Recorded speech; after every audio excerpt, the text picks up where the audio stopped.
The triangle ABC is equilateral of side 3 centimeters. The point D lies on BC such that BD is equal to 1 centimeter. Find cos of DAC. Okay, so the first thing we can do is let's draw the diagram of this triangle. So it is an equilateral triangle, which means that all the sides are the same length. So we have this triangle ABC. All the side lengths are 3 centimeters. And then we have a point D which lies on the side BC. So such that BD, so this is the point D, and so BD is 1 centimeter. And so DC must be 3 minus 1, so 2 centimeters, okay? And then we're asked to find cos of DAC. Okay, so the angle DAC, so let's draw this line here.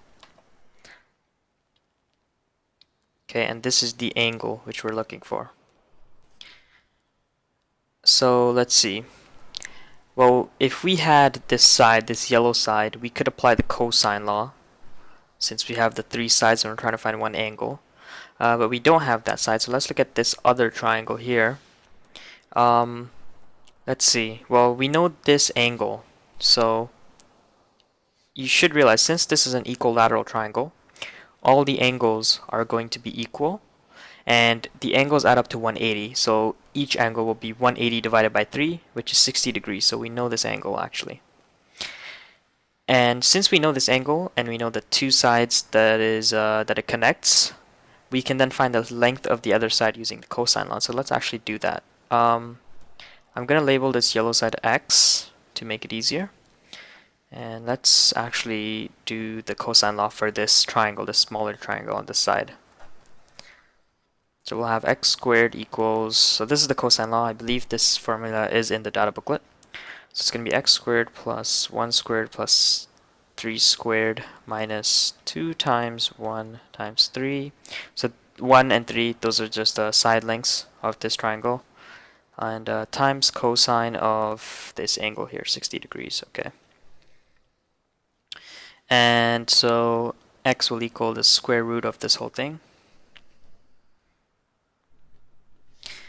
So that's just 1 plus 9 minus 6 times cosine of 60. Okay, so 60 is actually one of the special angles that you should know.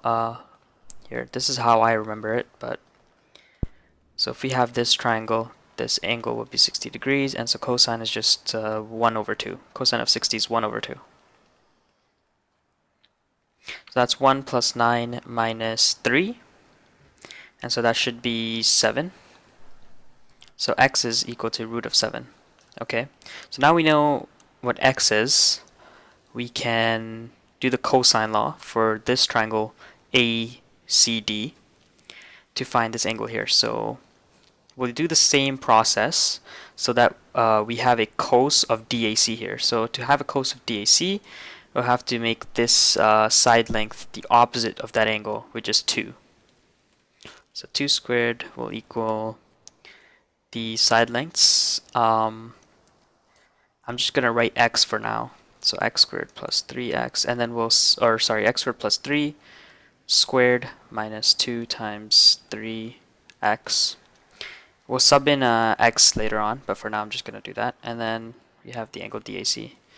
And so what we're actually trying to find is just this right here. So we need to solve this equation in terms of cos of DAC so that we can isolate DAC. So I'm just going to do 4 and then minus, that's 9.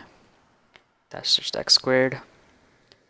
And then divide the whole thing by negative 2 times 3, which is negative 6. And negative 6x actually, because this is 2 times 3 times x. And that's going to equal to cos of DAC. We can simplify further, so let me multiply both the numerator and denominator by negative 1. And so we'll have minus 4 plus 9, which is 5. So we'll have 5 plus x squared, over 6x. And now we can substitute in x here, which we know is root 7. So 5 plus root 7 squared, so that's just 5 plus 7 over 6 times root of 7. 5 plus 7 is 12. 12 over 6 is 2, so 12 over 6 root 7. And so that 12, this will cancel, become a 2, and this will cancel to a 1, so it'll be 2 over root 7. And so there is the answer.